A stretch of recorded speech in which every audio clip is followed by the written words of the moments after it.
Pitong kapistahan sa mga Israelita na ipahayag, the 7 annual feast of Israel described in Leviticus chapter 23 are Passover, unleavened bread, fish, first fruit, Pentecost, weeks, trumpets, Day of Atonement, and Tabernacle. So, ang una, Passover, pista ng Paskwa, unleavened bread, kapistahan ng tinapay ng walang labadura, first fruit, pinakapangunang bunga sa Panginoon, Pentecost, 50 araw, trumpet, tunog ng mga pakakak, Day of Atonement, araw ng pagtubos, ang tabernakulo o the tabernacles, kapistahan ng mga balag.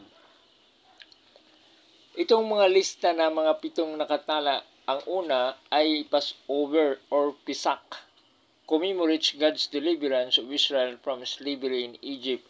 Kung maalaala natin nung panahon na sila'y naging bondage sa Ehipto, ay ang dugo ng mga tupa ay pinapahid doon sa pintuan sa mga bahay ng mga Israelita para ay sila'y lalampasan ng mga salot na pumatay sa mga unang panganay na anak ng Ehipto, ang pinakahuling plagues, the last plagues na nakapagpaiyak doon kay Paraon, ang simbolo nitong Passover. And I will pass over thee, and the plague shall not be upon you for a token upon the houses where ye are. So ito yung mga palatandaan na kung saan nandoon sila sa bahay, itong Passover, ang dugo ng kordero. Feast of Unleavened Bread, ito yung kapistahan ng tinapay na walang labadura.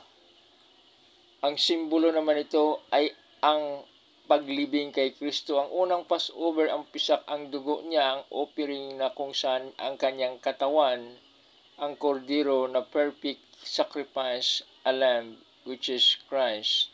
At ang pagkamatay niya, ito yung unleavened bread na ang kanyang katawan nag-symbolize the Israelite hasty departure from Egypt.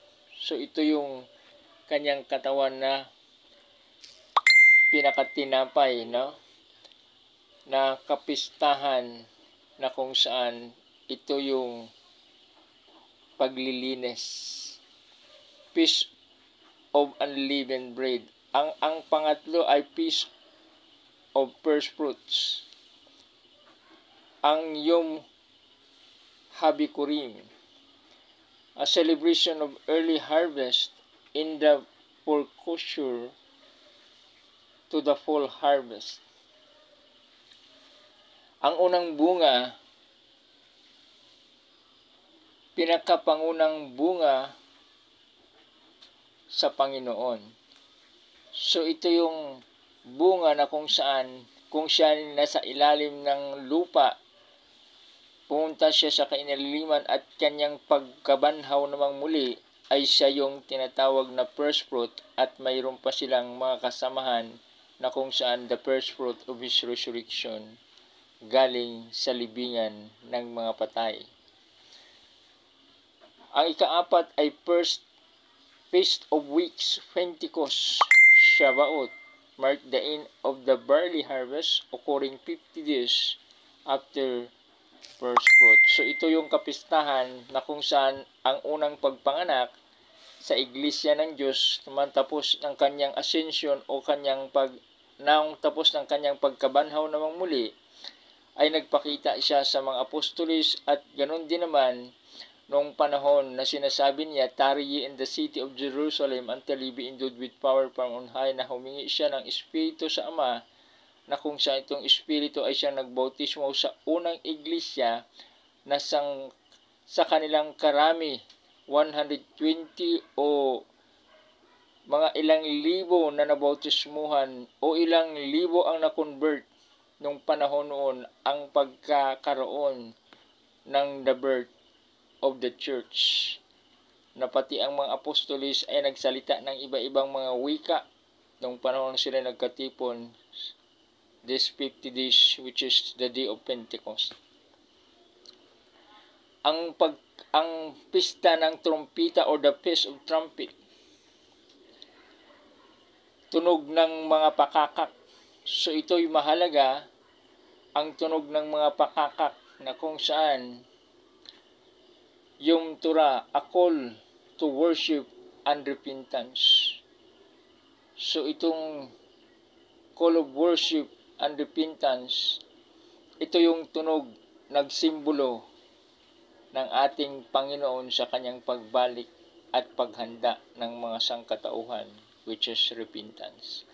Pang-anim, Day of Atonement, Yom Kippur, a solemn day of atonement for the sins of the nation. Ang atonement, ito yung paglilinis, no? Araw ng pagtubos, papagdalamhati ninyo ang inyong mga kaluluwa. So ito ang araw ng pagdalamhati sa mga kaluluwa, the cleansing, the day of atonement. Pang-pito, the Feast of Tabernacles, Sukkot, celebrates the completion of the agricultural year of God's provision, symbolizing His dwelling with humanity. Ang tabernakulo o kapistahan ng mga tulda o balag, no? Tents or tabernacles, kapistahan ng mga balag. Ang kapistahan ng mga balag ay nagsimbolo rin ng pagdating ng ating Panginoon na siya ang pinaka-tabernakulo, which is symbolizing His dwelling with humanity. Significance, agricultural connections with the feast and linked to the spring and fall harvest. Ang mga kapanag-ingnan sa kapistahan na nagtukoy rin sa pagsibol at taglagas ng pag-harvest na nagpaalaala doon sa mga taong ng Diyos sa Israel ang kanilang proteksyon at ang pangailangan. Christological significance, many Christians believe this feast foreshadow key events in the life of Jesus Christ. At ito nga ang anino sa pagparito o sa mga nagkaganapan ng ating Panginoong Hesukristo. Passover, unleavened bread points to Christ's death and burial. Ito yung pagkamatay ng Panginoon na kung saan pinuputri siya na kordero sa Diyos na nakita ni Juan Bautista at ganoon din ni Isaiah na siya ang kordero sa Diyos na magwagtang sa sala, sangkatauhan. First fruit, foretell His resurrection, kung saan ito yung kanyang banhaw namang muli. No? Ang kanyang pagkabanhaw namang muli na kung saan ang bunga na siya ang unang bunga sa pagkabanhaw na ang pinakatinatawag natin blessed hope na kung wala itong pagkabanhaw ng ating Panginoon, tayo ang pinakamiserable na mga tao sa mundo na nampalataya nang wala man lang makukuha. Subalit, ang first fruit nagpakikita na kung saan tayo victorious o mas madaugon na nabanhaw namang muli ang ating Panginoon. Pentecost, nagsimbolize sa coming of the Holy Spirit. Ito yun na yung mga espiritu na pinangako ng Panginoon na sinasabi ni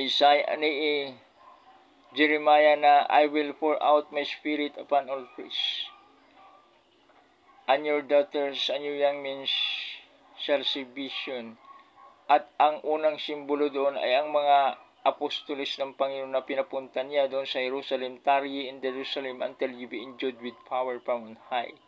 At itong mga dila na apoy ay pumatong sa kanilang mga ulo.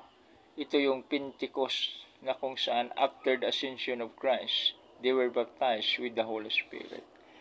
The Feast of Trumpet, the Atonement, and Tabernacle are seen as prophetic events pointing to Christ's future return and the restorations of all things. Ito ang tatlong mga pangyayari na hindi pa natutupad, na ito lang ay tinatawag na coming events, ang trumpets, atonement at tabernacle, na kung saan nagpoint sa kay Kristo sa kanyang pagbalik, na kung saan totoo rin naman na ang mga kapistahan ay mayroong mga buwan at araw ang binigay ng Panginoon, at hindi namang masama ang pagbigay ng mga pitsa, araw, dahil yun ay kapistahan na nagsimbolong token or events na tinatawag din palatuntunan ng Panginoon.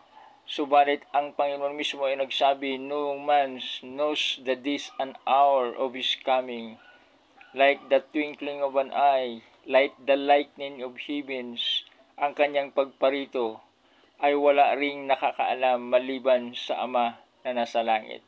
So ito yung mga simbolo na kung saan ang trumpets is symbolize the preparation and the coming of the most holy and most honorable, symbolize the coming of the Son of God, and the Day of Atonement, the complete cleansing, and the tabernacle, which is Christ Himself, is the tabernacle, which is the true living bread, the true living water, and the light of all, which we do not need the light on that day when He come, and He is the tabernacle, and we are also His people.